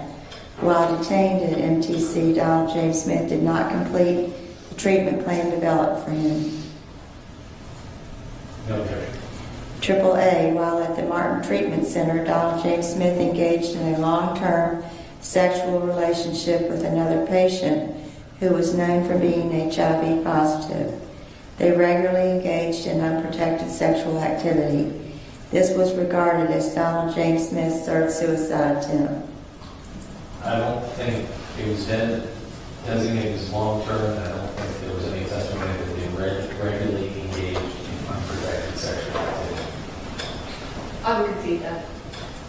So what should it read? That he engaged in a sexual relationship with another patient who was known for having HIV. This was regarded as his third suicide. Do you agree? I agree, Your Honor. Triple B, when Donald James Smith is 45 years old. Your Honor, I would concede that we have covered that mitigator previously. So delete triple B. Yes. Yes, Your Honor. Triple C, in spite of the fact that Donald James Smith did not participate in counseling, he was released from the Martin Treatment Center based on a decision made by the members of the State Attorney's Office in Duval County. No objection. Triple D, once released from the Martin Treatment Center, he was required to receive a psychosexual evaluation and treatment. Dr. James Vallely completed the evaluation and concluded that Donald James Smith was highly likely to reoffend. No objection. Triple E, Donald James Smith was willing to undergo chemical castration as a form of treatment. However, the state of Florida did not require him to continue the protocol and it was terminated. That's not accurate. I actually think the testimony was that he wished to discontinue the treatment. And there was no testimony of chemical castration. There was testimony that he was receiving medication to lower his sexual urges, and that he decided to cease that treatment.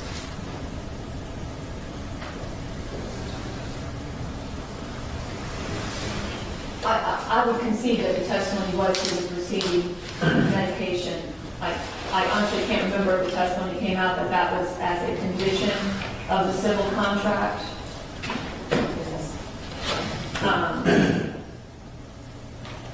I just honestly can't remember. And therefore, if it was a condition of the civil contract, the only way he could stop doing that is if it was not required of him. No, I think that the testimony was that he made the And that was the testimony.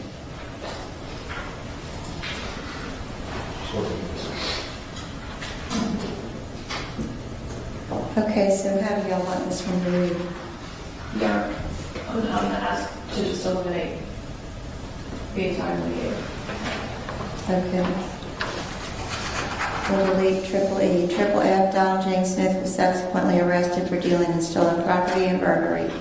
He committed both offenses to support his crack addiction. Your Honor, there was no testimony as to why he committed the offenses. I would also say it probably reads better because these things aren't sequential.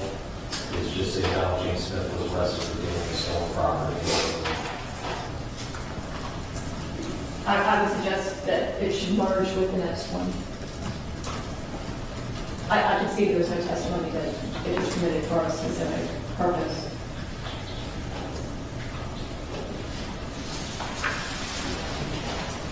And so combined triple F to read James Smith was arrested for dealing with stolen property, burglary, and was eligible to receive 30 years in prison as an official offender. However, members of the state attorney's office in New York County permitted him to plead to a reduced sentence of 4 years in prison, in which he served 30 months. I would concede there was no testimony about how much time he actually served. Yeah. I think it just ought to be served 4 years in prison. Now, James Smith was not placed under any form of supervision upon release, because that was listed in this lawsuit. Okay, do you agree on all that? Yes, Your Honor. Triple H, Your Honor, I agree with this. We would object to the terminology reduced. He pled to a sentence of 4 years. He was facing 30. I don't think reduced is a qualification. I'm having objection to that, Your Honor. all right. That'll be removed. Triple H, when Donald James Smith was 50 years old, he was diagnosed with ASPD, exhibitionism, paraphilia, NOS, sexually attracted to pre- and post-pubescent females, and cocaine dependence and remission in a controlled environment. However, it was determined that he did not meet the criteria for civil commitment in the Jimmy Rice Civil Commitment Center, although he had never received any meaningful rehabilitation. I agree it has to be reworded based on the evidence that was elicited.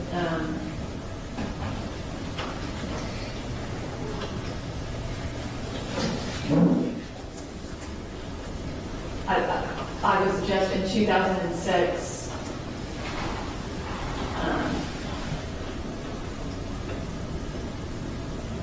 state psychological, a state, I think the evidence was a state psychological assessment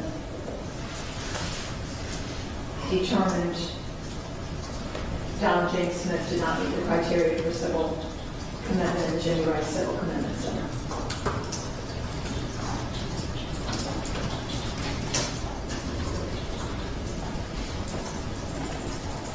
Can you, Evidence came out. can you read it again, how you Yes. think it should read? In 2006, a state psychological assessment determined that Donald James Smith did not meet the criteria for civil commitment in the Jimmy Rice Civil Commitment Center, although he had never received any meaningful rehabilitation. And take out the whole first part. Do you agree, Mr. Cleve? Yes, Your Honor. Triple I, in 2011, Donald James Smith, Baker acted himself. He reported homicidal thoughts, auditory and visual hallucinations. He also admitted a history of using cocaine and Lortab. He was diagnosed as having a potential for homicide, suicide, and violence. The center recommended one-on-one counseling and let him stay 3 or 4 days. They never followed up with therapy. Which I don't remember any testimony about 2011. It's actually in the medical So records. it's a Smith business or no there.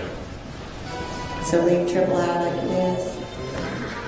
Triple J, in 2009, Donald James Smith was arrested for attempting to lure a 13-year-old girl while posing as a Department of Children and Families.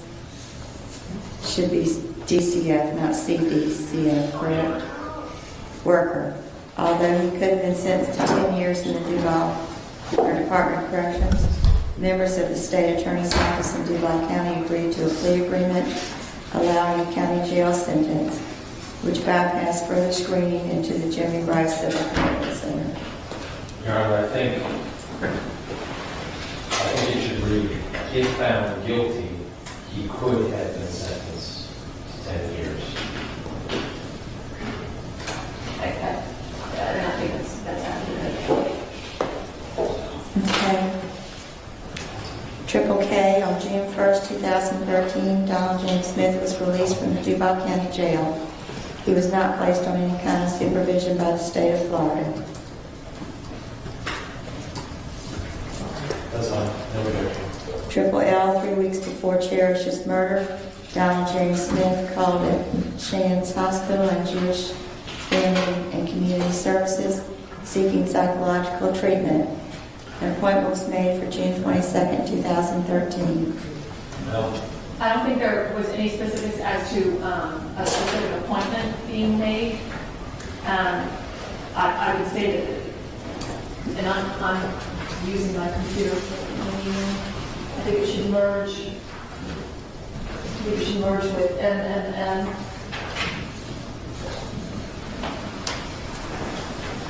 And MMM is based on the business record that's entered into evidence. The business record will be for sure, so that's part of it. That's Dr. Butler commented on that. All right, So eliminate triple L and just include She also indicated that he had called at Shands Hospital. Dr. Butler testified that first he went to Shands Hospital and then a Baker Act, and he was sent to the Mental Health Resource Center, which we have the business record to enter into evidence. okay, I'm not sure what you're asking as far as how you would have both Triple L and Triple A? No, I think it should just become one, and it should read 3 weeks before the murder of Cherish Lily Periwinkle. Donald James Smith called at Shands Hospital and was Baker acted. He stated that he was having violent thoughts and wanted to get to a residential program. The center gave him a new brochure and told him to study and practice. They allowed him to stay approximately 24 hours. What does called at Shands mean? I don't remember And I think her testimony was he physically went there. that. Right, so I don't know what So called should he at. went to Shands Hospital? Okay. And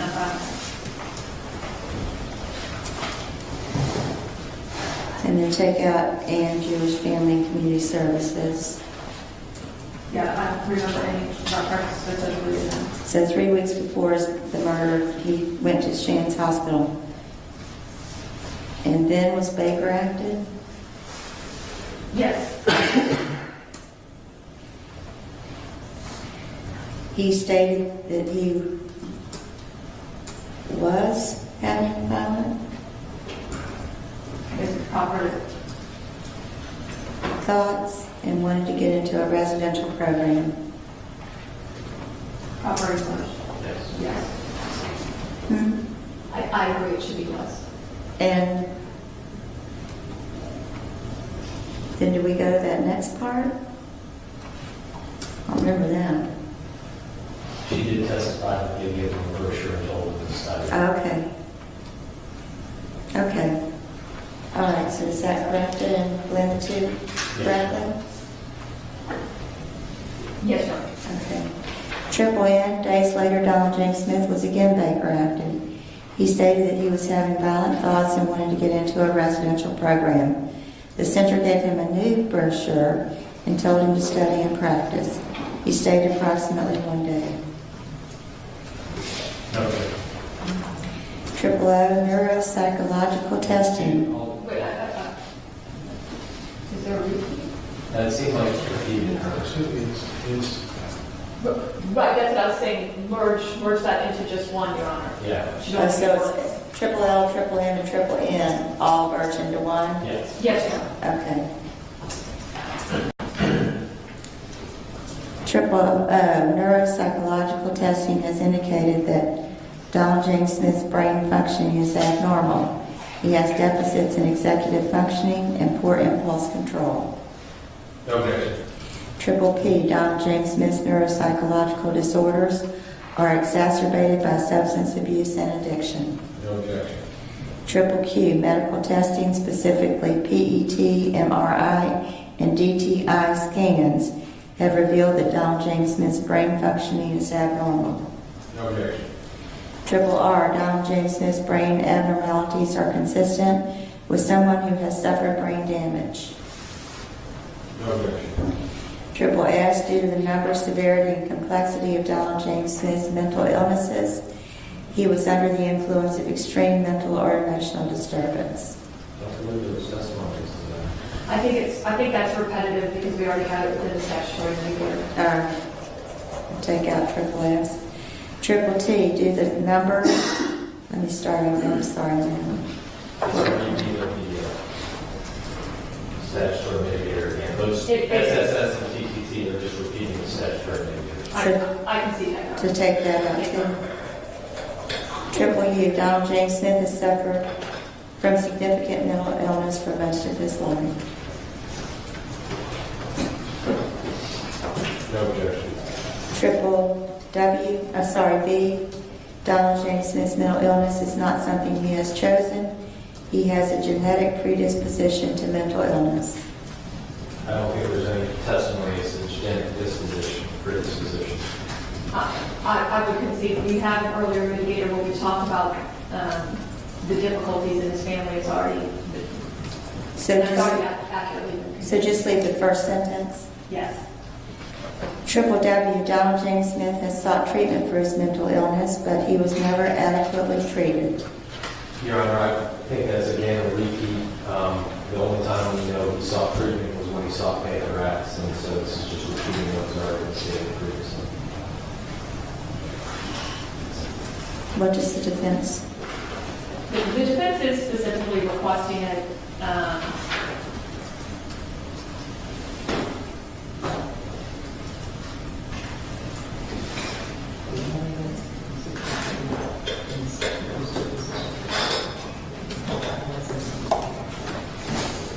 I would concede, though, that we have already, in two separate mitigators, detailed his efforts to seek treatment. So delete triple W? I would concede that we already have mitigators covering it. Okay. Your Honor, can we revisit JJJ for a second because there's a factual inaccuracy? JJJ, the victim in that case was 20 years old. Say that again. JJJ, the 2009 case where he was attempting to lure the child out of the East Airport, that victim was 9 years old. Yeah, I wondered about that. Do you agree with that? That's fine, Your Honor. All right. Where are we now? We're on triple X. Because we're deleting triple W because it's already been included, correct?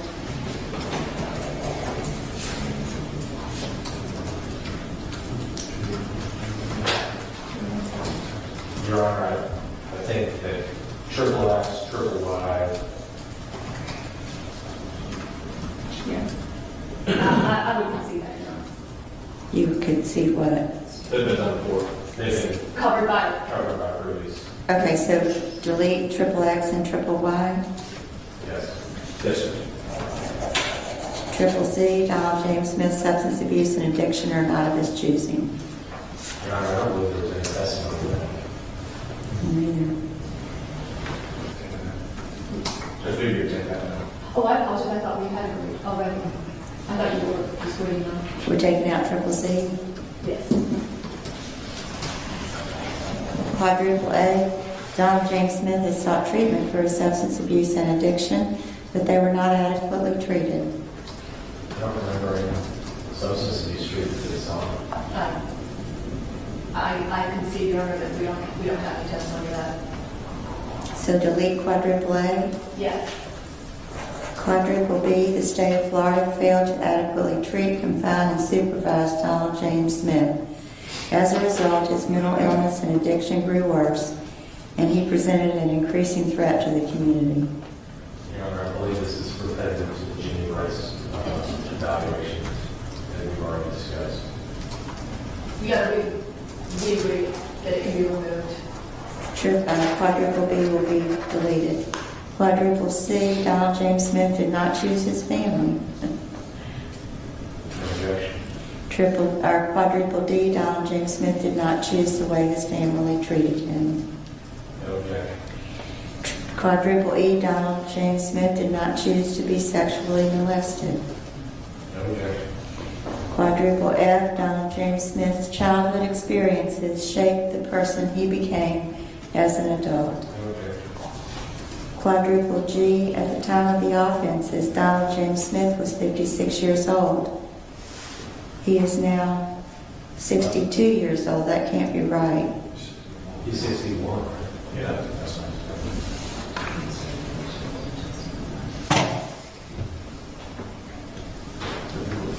He's 61.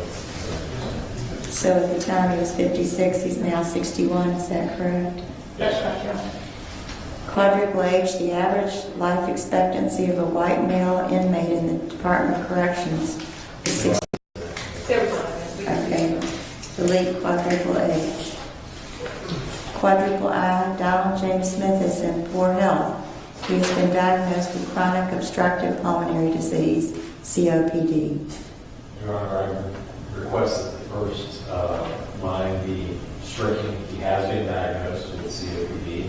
I think poor health is a qualification that he has been diagnosed with Parkinson's. You can hear that as well.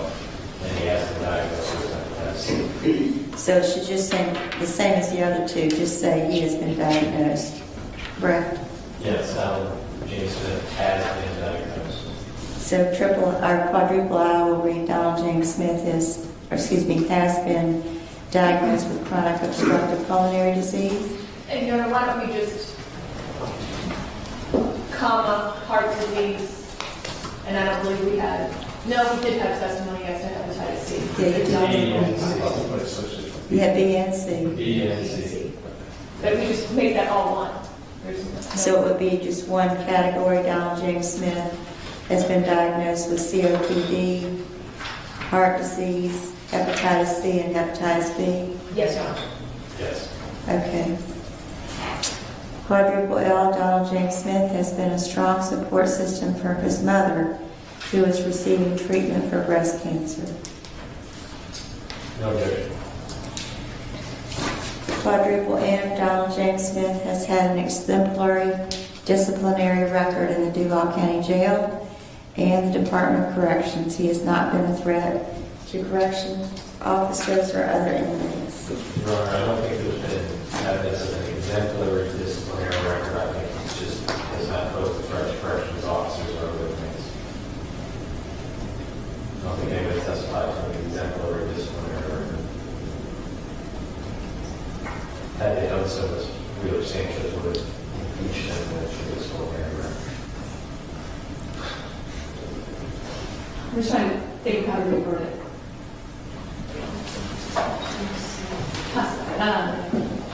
Donald James Smith.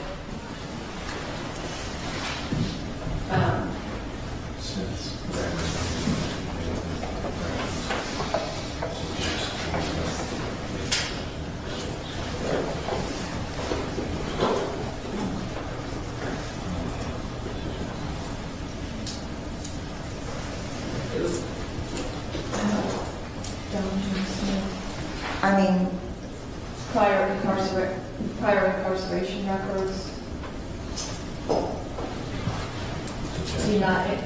do not indicate any threat. Any threat to correctional officers or other inmates.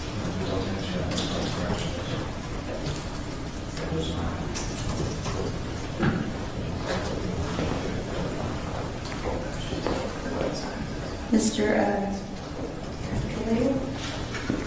Can it just say Donald James Smith has not been a threat to correctional officers or other inmates? Isn't that what we're trying to say? Yeah, Yes, that's fine. I think that's fine. And if you want it more detailed in the Duval County Jail and the Department of Corrections, if you want that added. I think that covers it, Your Honor. Okay. Quadruple N, life in general population can be challenging for an inmate convicted of an offense against a child. I think that was specifically excluded. I can see based on the prior testimony. Okay.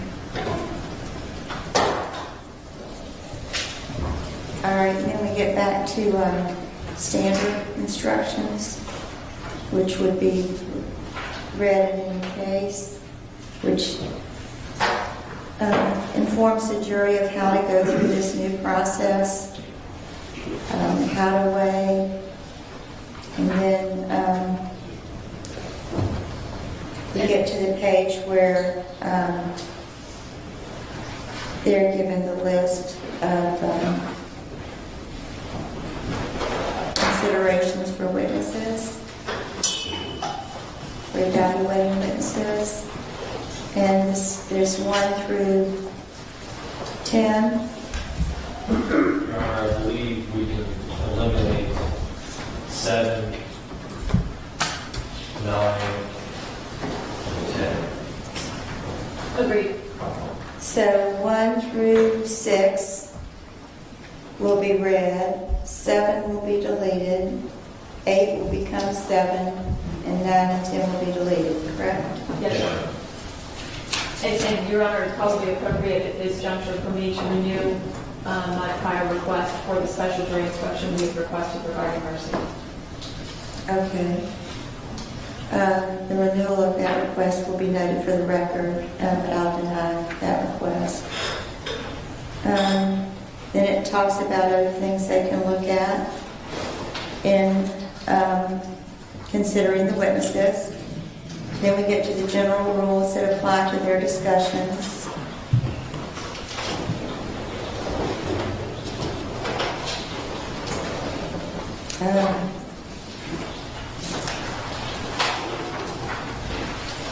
After that, after the general rules that apply to your discussions, 1 through 5, I don't think we have that next paragraph at this point. Do we? We can eliminate that, Judge. We chose to preserve victim impact evidence for potential Spencer hearing if we get that one. So there's no victim impact evidence. Do you agree, Ms. Lyons? To remove the victim impacts? Yes. That whole paragraph? Yes, Your Honor. Wait a minute. Should the last sentence be read of that paragraph?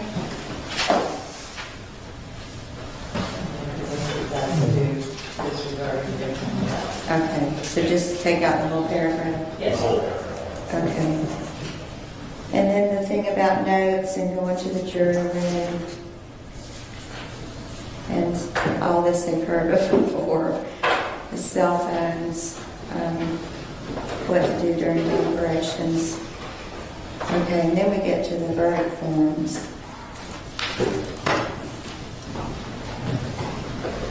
Have you gone over these with your client?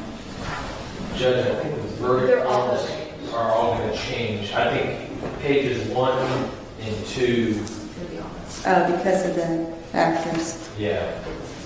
And page 1, 2, and 3, I believe, will remain the same. Page 4 is the beginning of the non-statutory mitigating circumstances. And so all those will have to mirror the decisions we just made on the instructions. But the format will be the same as this particular, it's just more. So it's a 31-page verdict form, correct? At least right now it is. It'll go down a little bit. Yes.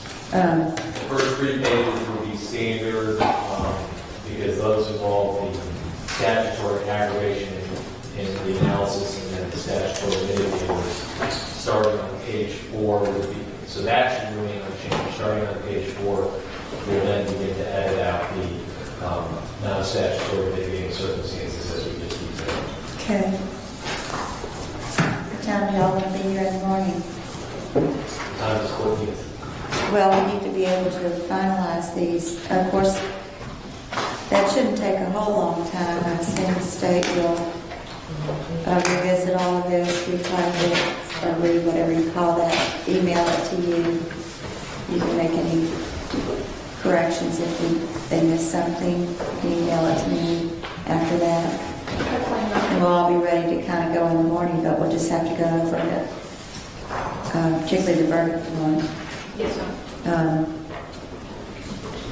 So like here at 9, they're coming at 9:30. They're supposed to be here at 9:30. Suppose.